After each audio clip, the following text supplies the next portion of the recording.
Kings, the Stuarts, is an evocation of the extraordinary era when these 4 Stuart kings lived through turbulent times. Catholic versus Protestant. Parliament against King. The English Civil War. Europe torn apart by religious conflict. The Plague. The Great Fire of London. And finally, a Catholic king fled his country and his throne.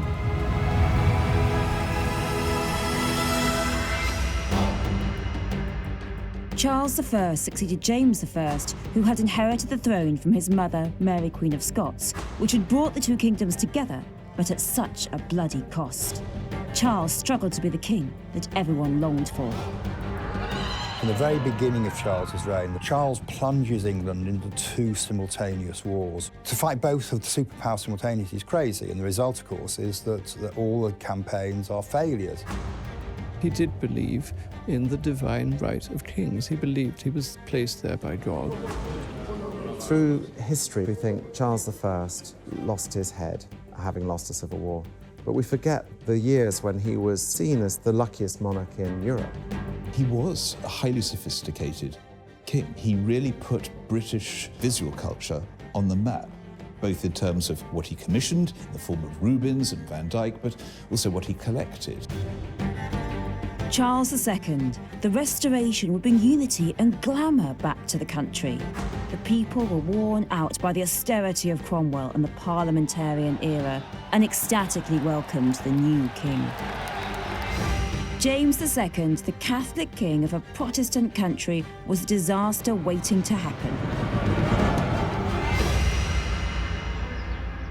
In this series, we're looking at the reign of the Stuart kings through the lives of the Wynne family, who lived here at Gwydir Castle in North Wales. The Wynnes rather prospered during the Stuart era. Sir John, the head of the family, had been knighted during the reign of King James I and was later elevated to the position of baronet. But it was during the reign of King Charles I that the connection between the 2 families grew closest.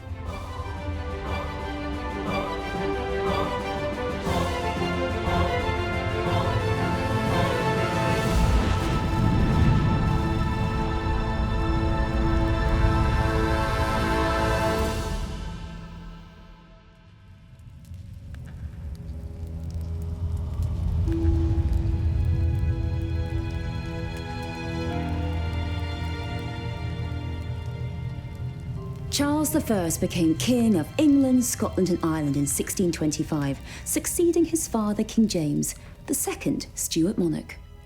Like his father, Charles believed in the divine right of kings and shunned Parliament as irrelevant. As a result, he had a tempestuous reign and eventually led to the outbreak of a civil war. Sir Richard Wynne was a confidant of the new King Charles I, and he was appointed Groom of the Bedchamber and Gentleman of the Privy Chamber. Sir Richard Wynne and King Charles were long acquainted. Richard had even joined his future king on a pretty disastrous trip to Spain in 1623. Charles had hoped to negotiate his marriage to the Spanish Infanta Maria Anna, daughter of King Philip III, but he was forced to return home, humiliated. Charles's abject failure in Spain was an absolute delight to many back home. They did not want their future king marrying a Catholic. This was supposed to be a Protestant country now. However, Charles still ended up marrying a Catholic despite all of their protests.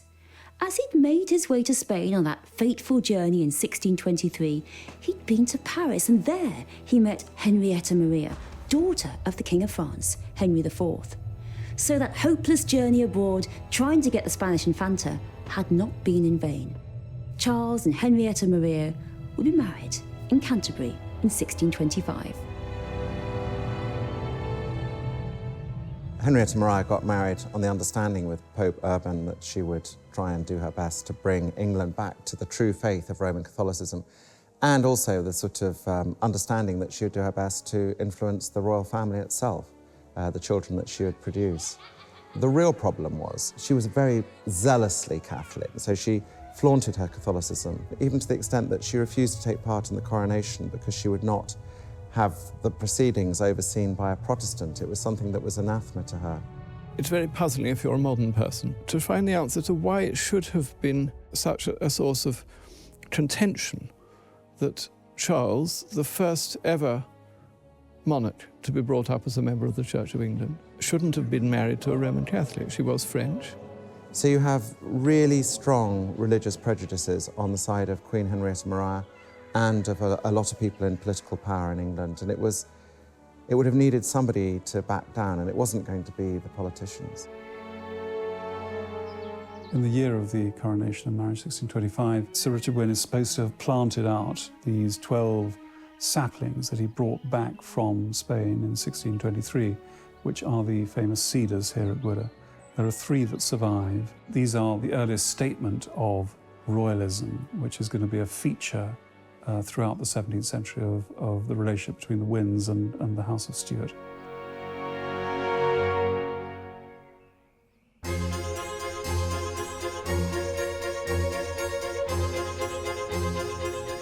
This is the Queen's House in Greenwich. The building was designed by the great architect Inigo Jones, and it was intended as a gift from King James I to his wife, Anne of Denmark.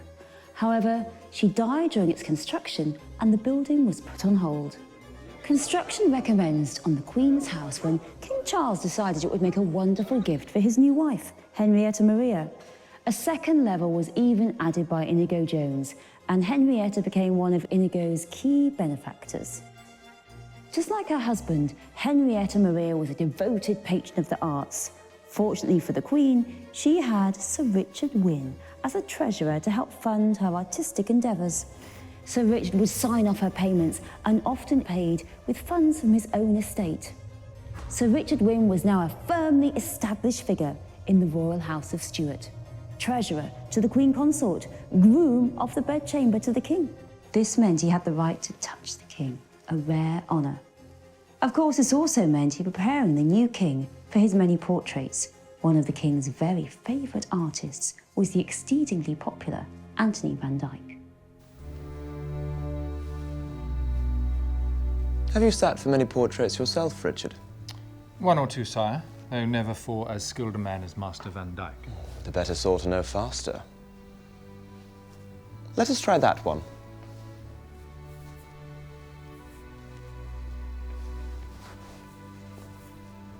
There is majesty in art. If there be a lesson I took from Spain, it is that my court should outshine all others, just as England should outshine all nations. Excepting Wales, sire. Of course, excepting Wales. It's difficult to understate the impact that this genius of portraiture had. He was like an impresario, crying action. And for the first time, people genuinely began to move in pictures. There was a feeling of illusion and realism in a way that Daniel Meutens had slightly prepared the English for, but Van Dyck swept the board with. I mean, one of the first things that he did, and Charles I, of course, was highly aware of the possibilities of an artist like Van Dyck. He collected the works of Titian. He was familiar and through osmosis of contact with the works of the High Renaissance. He knew that there were ways of portraying him and his court in a way that was different from the past. No. No, it will not do. Take it away. Forgive me, sire. Did you fashion the collar, Richard? No, sire. Purchase it for my wardrobe? No, sire. Never make defense or apology before you be accused. Advice fit for statesmen, courtiers, and husbands. We shall try another. Physically speaking, he was not prepossessing. He had a slightly gnomish face, very pronounced, slightly goggly eyes. He was also very small. He was 5'4". He had bow legs. He had rickets when he was young. And so he needed an artist to transform this rather unprepossessing human form into something magnificent. And I genuinely feel that when you look at those portraits of Charles I, Van Dyck has elevated him with a subtle manipulation of the brush into an almost Christ-like figure. Van Dyck brought with him this box of tricks from the High Renaissance, and he dumped them down in London. And with all the tools, all the insights, all the technical brilliance and proficiency, all the sort of poetic mood that he was able to imbue his sitters with, he transformed the way we looked. Despite a whirlwind start to his reign, Charles faced the same difficulties as his father, King James I. A strained relationship with Parliament and an urgent need to raise funds through unpopular taxes would force his reign into extreme tensions. With the 30 Years' War raging on the continent, it wouldn't be long before the country plunged into its own civil war and blood would flow.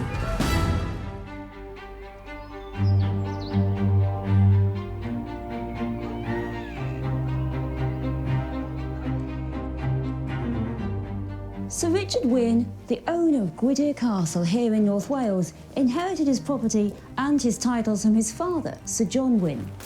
Richard's brother Owen was a bookish type, interested in a variety of subjects, including the mysterious business of alchemy. Owen preferred to stay here at the family home of Gwydir, while Richard was busy in the court of the new king, Charles I.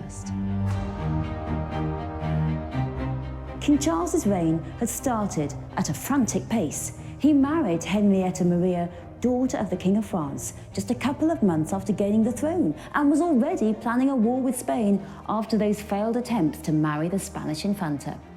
But Charles had inherited the same problems as his father: a poor relationship with Parliament and a misplaced trust in a particular figure at court, the Duke of Buckingham.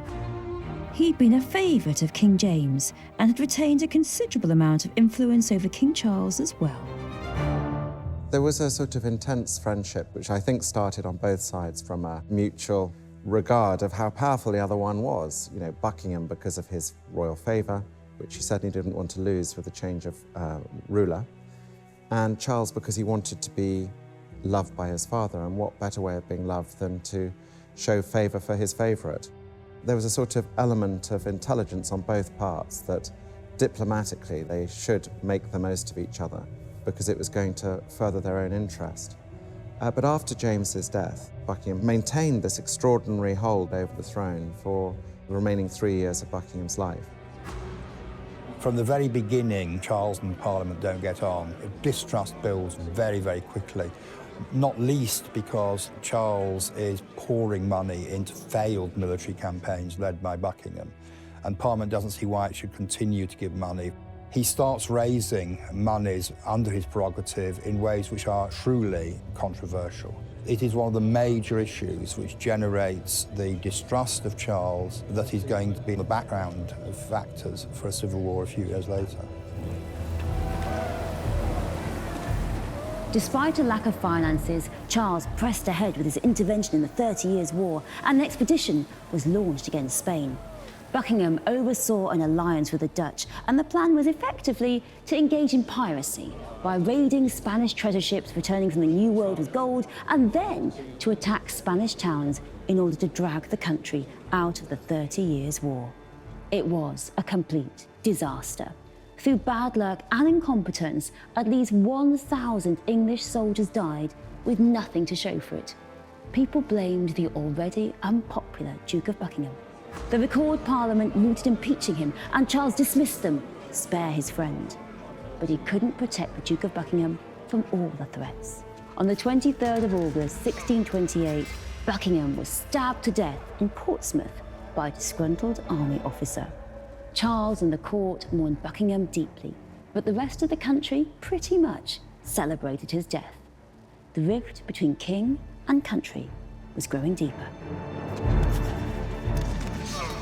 One of the officers, Felton, who had been on his first mission, stabbed him to death. And Buckingham knew the wound was fatal. He actually called it out. The shock in this country of the greatest non-royal in the country being just commonly assassinated was something absolutely astonishing. A lot of people didn't like the influence Buckingham had, but the thought of him suddenly being gone at the the blade of an assassin was something that took a lot of coming to terms with.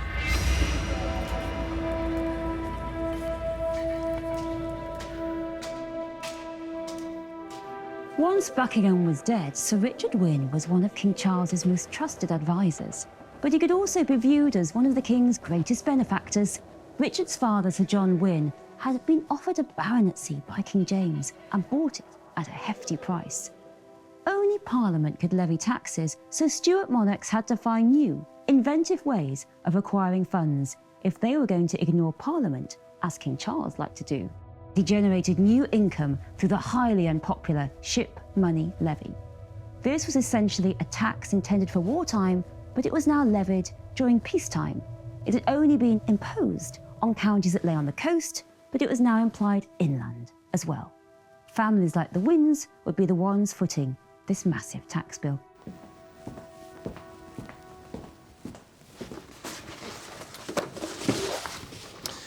Drawn up by Master Inigo Jones himself. It's a bridge. By the surveyor to his majesty. I'm surprised the king can spare him. He must be a man much occupied. A generosity typical of his character. 25 shillings and fourpence. What? 25 shillings and fourpence. That's the king's demand, generosity, that arrived this morning courtesy of the sheriff. Ship money owed on our rectory. Are we to dispute over 25 shillings? That is but the latest demand, brother. We bear the Queen's debts, we pay the king's ship money. Were it not for the Irish estates, The king must have means. To gild his palace while our roofs fall in. Whitehall is dilapidated. It shames the nation. The nation has other concerns. I've seen the pamphlets. The printing press may echo a voice 1,000 times over. It is still but one man. Do not be swayed by malefactors in London. The nation is happy. I think one of the tragedies for the Stuarts is that they never had enough money. And Parliament wasn't prepared to give enough or to tax enough in their own way.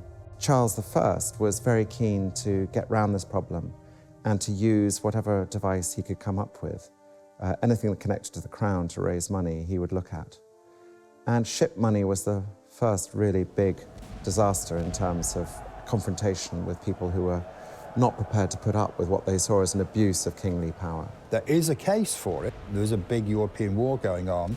20,000 English young people mainly are being captured by pirates coming from North Africa and taking them off to be slaves in North Africa.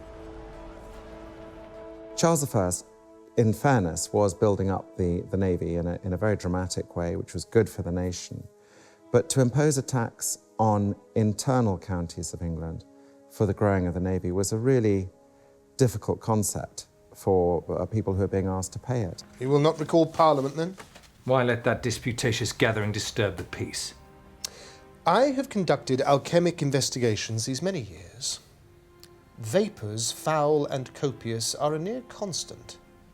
In the naivety of my youth, I sought once to contain those airs, lest farther catch upon the breeze a hint of my designs. I remember.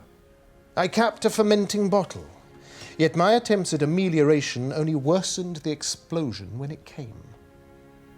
Parliament is the bottle? The country is the bottle. I fear the long containment of grievance without safe release will bring us all to greater misfortune.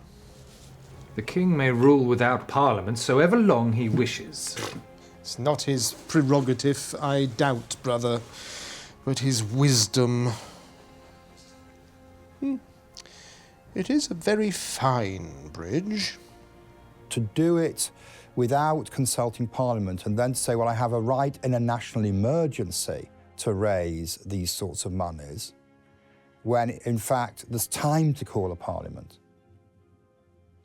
is to abuse your power. It was just the first major step of Charles being seen as an absolutist monarch in an unacceptable, very un-British way.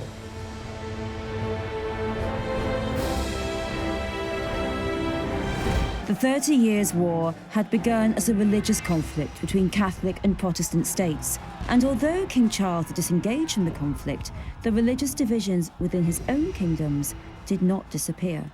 England, Wales, Ireland and Scotland all all had their own unique and combustible mix of Catholics and Protestants. Many also suspected Charles of secret Catholic sympathies. His wife was French.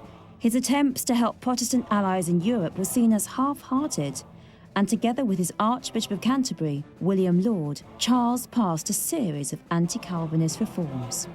These were particularly unpopular in Scotland.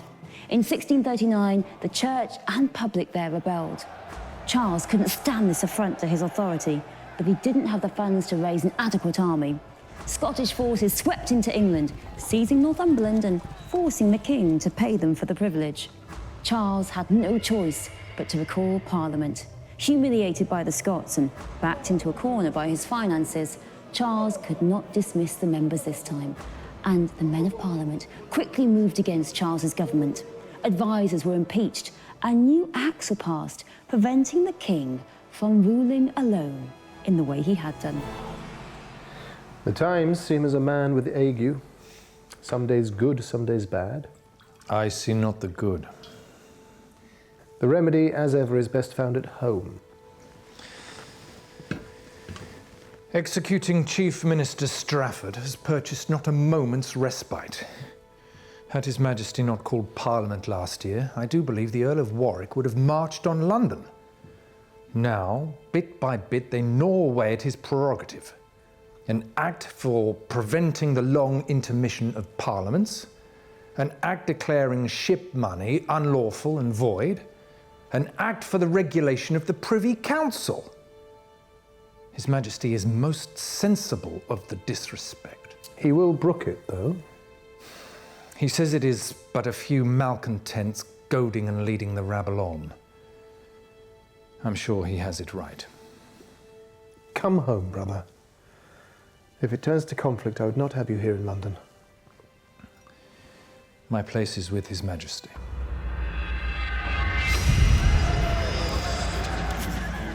Tensions were reaching boiling point in Ireland. Terrible killings took place between Catholics and Protestants. Rumours abounded. Parliament wanted to impeach Charles's Catholic wife, Henrietta Maria, for collusion with the rebels. That, for the king, was the last straw. Charles marched on the House of Commons with an armed guard to arrest who he thought were his enemies, the opposition ringleaders. But the Speaker refused to surrender the MPs. Not long afterwards, Charles left London, which was increasingly hostile to him. Further negotiations with the Parliament failed. Soon, both sides were raising armies. At Nottingham, on the 22nd of August, 1642, Charles raised the royal standard. The English Civil War had begun. In order for there to be an English civil war, there has to be a collapse of authority in Ireland and Scotland first. You have to send an army to Ireland in order to safeguard the Protestants who've not been massacred. You can't trust the king with that army, but the king can't possibly be expected to, as king, to give over the power to control armies to a parliament that is a legislative body. It's not an executive body. So that becomes the non-negotiable issue in which all the tensions in England burst forth into violence. I see the Civil War coming from a shifting of tectonic plates to do with politics, society and religion.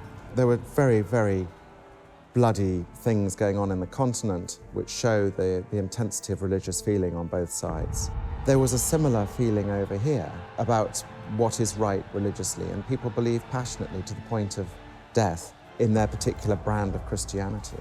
I think one of the things about Charles I, almost his besetting sin, was tactlessness. They were so in love with their idea of what the church was and how it could be beautified that they were stupidly intolerant of the Puritans. Definitely, there was a class of people in the political sphere of England who believed that they should be representing the interests of the country versus the court. And equally vehemently, you have Charles I, and before him James I, believing absolutely rigidly in the divine right of kings. So there's a sort of religious conflict and a philosophical one about who's actually in charge of this country and what is it about. Come. Everything is ready, Your Majesty. Do you know what they say of me, Richard? In these pamphlets? I do not read them, sire. They say I plot with Rome. That I conspire for the propagation of popery in my kingdoms. They are seditious, sire. They are bane, lewd, and wicked. But fire must with fire be matched. I have ordered a printing press be conveyed to Oxford with the court. Very wise, sire. Our own newsletter. Where they entice with empty falsehood, we shall nourish with the truth. So equipped, will the people shake off their current sickness and better affection be to their king. I shall return, Richard. And to such a welcome. The stage was set for civil war. Charles on one side, Parliament on the other. Charles's belief in the divine right of kings was about to be severely tested. Charles set up his capital in Oxford. His strength lay in the north and west, whereas Parliament had the wealthy London and the southeast, and control of the navy. The initial battles of the Civil War were pretty much a draw, alongside intermittent and futile peace talks. Father? Father?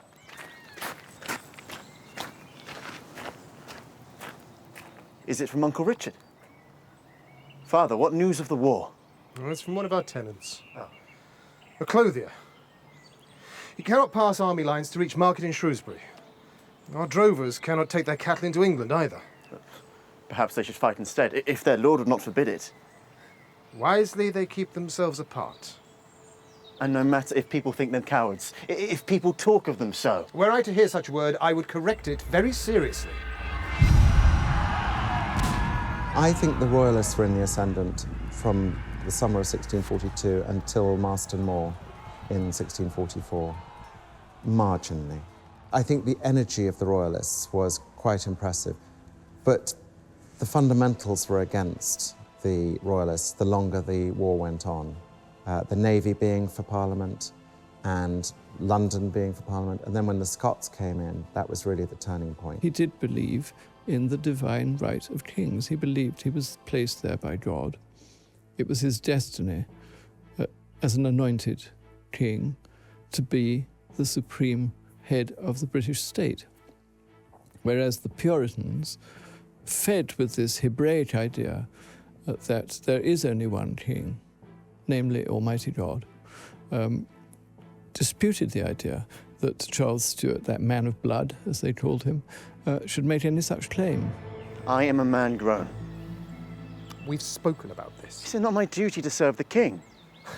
These people live in the mountains. They sow no crop.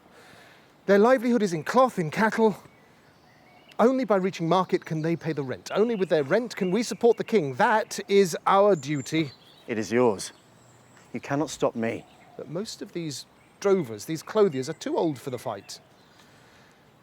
They are perhaps fearful of losing what they hold dear. That does not mean that they have forgotten what it is to be young and eager. I want to fight.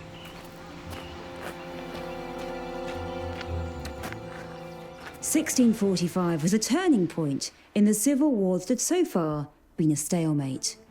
Many in Parliament were unhappy that their advantage in resources hadn't translated into victory.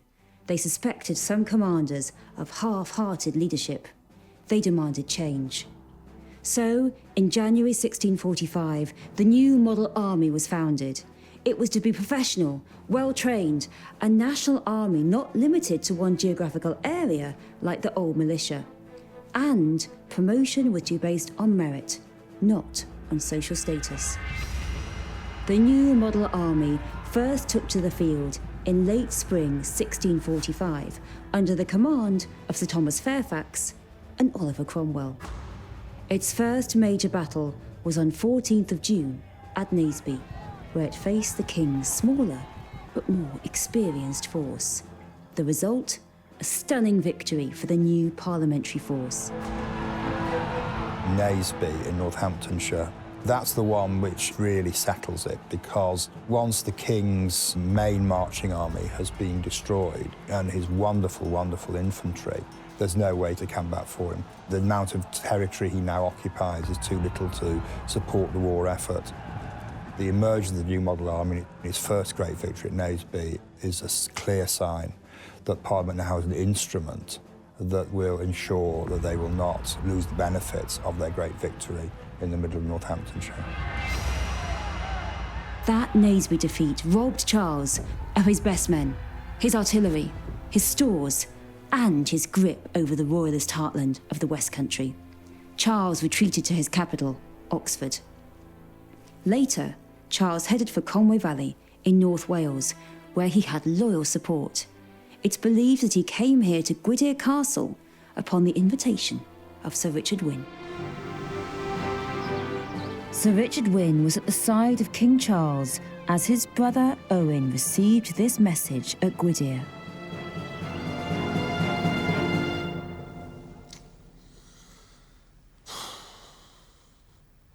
He ever was an unfortunate king. Had the winds been otherwise in 28, a fine victory might have been his in France. Instead, he was garlanded with humiliation. Now, defeat hurries quick upon defeat. His last port is besieged and his forces spent, and word comes he would seek refuge here at Gwydir. To receive a king. That is an honour even I can recognise. Yet, danger slips through an open door. Offer your hand to a drowning man, you may be pulled down with him. Paint ourselves too lurid a royal hue, and we mark ourselves as the victor's prize. Oh. But will Gwydir at the last reject Caesar? Should peace be struck, his kingdom retained, he may remember the friends that betrayed him with more rancour than the enemies that fought him. Alchemic reaction once begun cannot so easily be undone. Yet, they will have an answer.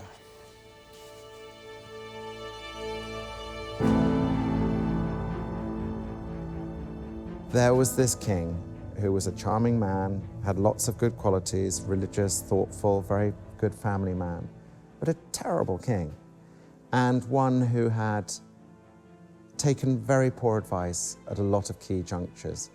The problem with Charles was he was just so weak, and it used to drive Henrietta Maria mad. You see her letters to him from the safety of the continent saying, you agreed to do this, but you did that yet again. What are you doing?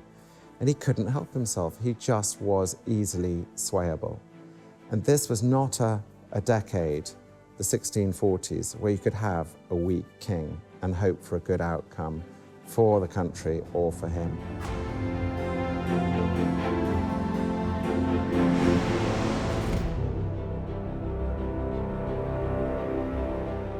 King Charles was running out of options.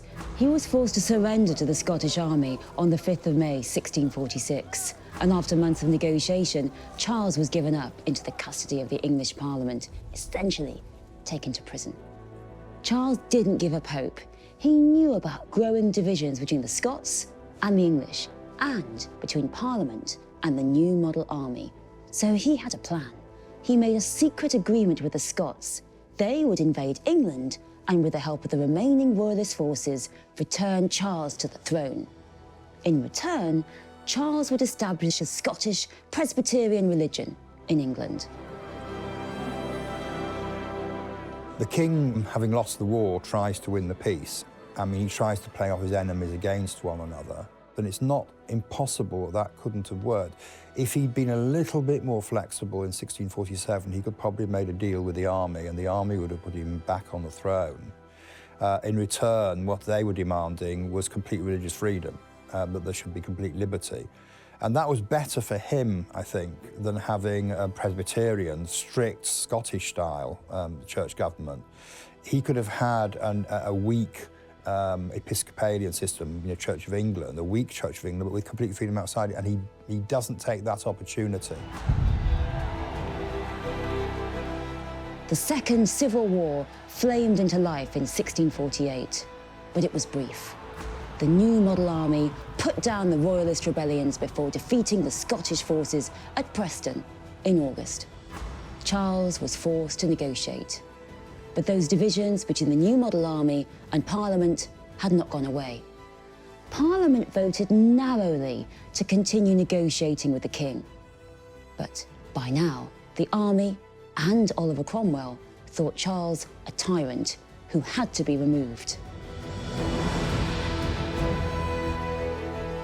Choosing between the radical demands of the army and a king who surely is chastened and wiser than he was when we first fought him, faced by that, the army has a choice, and the army decides that God will not forgive them if they put man of blood, this man who had caused all this suffering for his people, if they put him back on the throne. So the army occupies London, it purges Parliament, it removes a majority of MPs, and it puts the king on trial.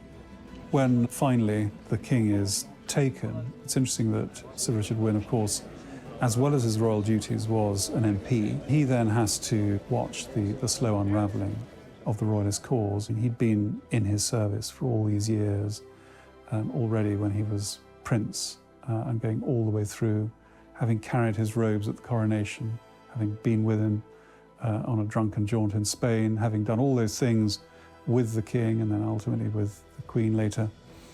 It must have been terrifyingly difficult for anyone to cope with. There was a strong element of Parliament who were not in favour of the king being tried on any level. It was a huge jump for people mentally to go from the king that they had always been taught as being a representative of God and a figure of great awe, even though he had been defeated in battle repeatedly, and even though he was reneging on agreements, he was still the king. And to a lot of loyalist members of Parliament, they could understand a way forward where the king might be persuaded to be a more acceptable form of himself. The trial of a king was something new in England. No existing court thought the trial legal, so Parliament had to create a special body to try Charles, and it met for the first time in Westminster Hall on the 20th of January, 1649. Charles was accused of high treason, held responsible for all the death and destruction caused by the war. Of course, Charles didn't recognise the court's authority. He refused to enter a plea, insisting the trial was not only illegal by English law, but against God as well. The colonels of the New Model Army were the dominant force, really, in the trial of Charles I. They had seen too much bloodshed, and they could then only see Charles as this famous phrase, this man of blood. He was no longer Charles, King of England, on a pedestal. He was just another man who had caused this appalling bloodshed. And I think it's always worth remembering that the English civil wars, they caused the heaviest loss of life percentage of population in this country ever, including the First World War. And the casualties were even worse in Scotland and considerably worse in Ireland. So I think that with all that in mind, people thought, those who hated the king by this stage, or who certainly loathed the bloodshed that went with the king's cause, I think they thought that if we can just lop the head off, literally, the crown, then we could have a fresh start and no more blood. The court sentenced Charles to death. He bade farewell to his children who were with him to the end. He requested 2 shirts so that he would not shiver from the cold and so give the impression of being afraid.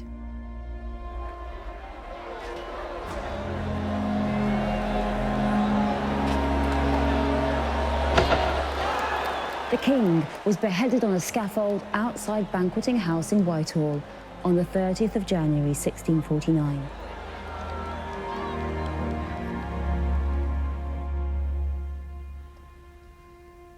You look tired. Were you there? When they... Richard.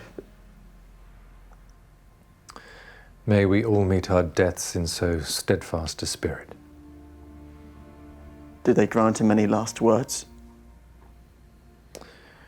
The soldiers kept us at a far remove. A scaffold had been erected. It was at the banqueting house, designed by Master Jones. Like our bridge.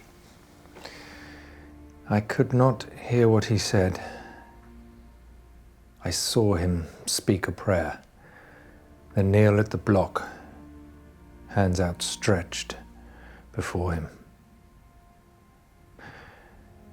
When the axe fell, the crowd gave out a moan as I never heard before, and desire I may never do so again.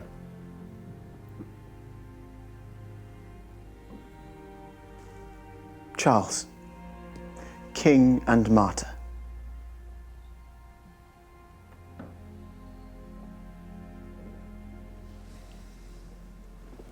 Charles.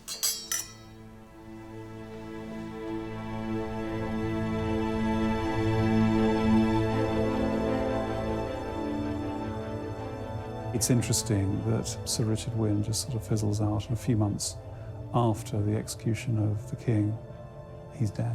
He's dead himself.